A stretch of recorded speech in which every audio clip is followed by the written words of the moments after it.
welcome to Fund Direkt Monthly Roundup, the August edition. Once again, the overall AUM for Sweden has continued to increase, breaking records for yet another month, which is mainly due to the capital appreciation from within the funds themselves. This means that they are growing in value. This growth has amounted to 130 billion krona during this month alone, with just a small 4.5 billion krona coming from new savings. This is in line with the sentiments of Gustav Sjöholm from Fondbolagens Förening, who states clearly the growth is from a growing stock market and a stronger US dollar.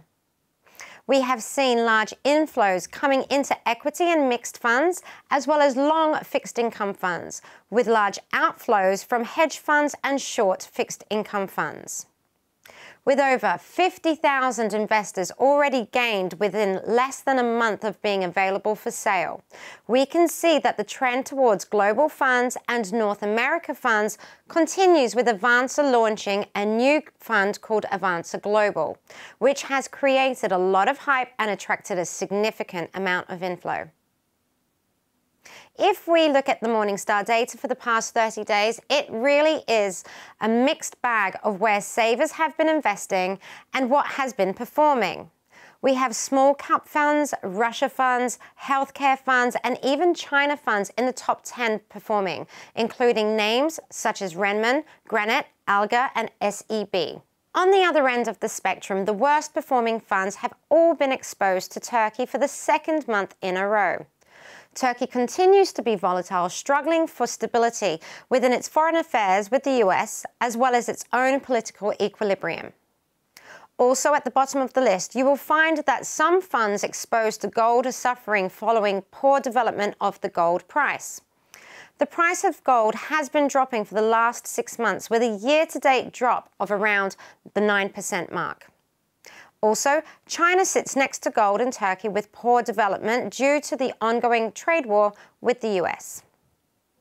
Moving on, the most notable Morningstar changes from a 4 to 5 star have been the following: Alfred Bay Gambach, SPP Active Fund USA, Catella Credit Opportunity, Handelsbanken Holbar Energy, UBS, Emerging Europe, and unfortunately, the following funds rated down to just a 1 star: Landsförsäkringar Short Renta Företag, ZPR Global Equity, Nordea Stabil, Solidar Flex 40+. Okay, so moving on. Let's take a look at one of our partner funds, the Skagen M2 fund, in more detail. As you can see within the graph, there has been significant volatility within the fund, with a 2.8% year-to-date growth. However, the year high so far has been 7.8%, and a large drop in February can be seen. According to the fund manager Michael Gobicek, Skagen's M2's development this year has been good, especially in comparison with the market. The good development is primarily driven by property holdings in Sweden and continental Europe, Austria and Germany, for example, where rental and value growth is still good, especially in rental housing and commercial properties.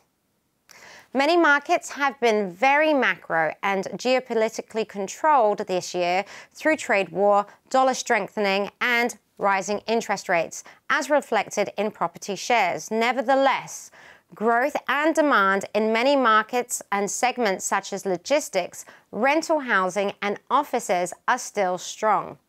These were the words of Skagen themselves. So with this said, that is all for the August monthly roundup. Have a great month, keep saving, be inspired to look at different investment options, and see you all again next month.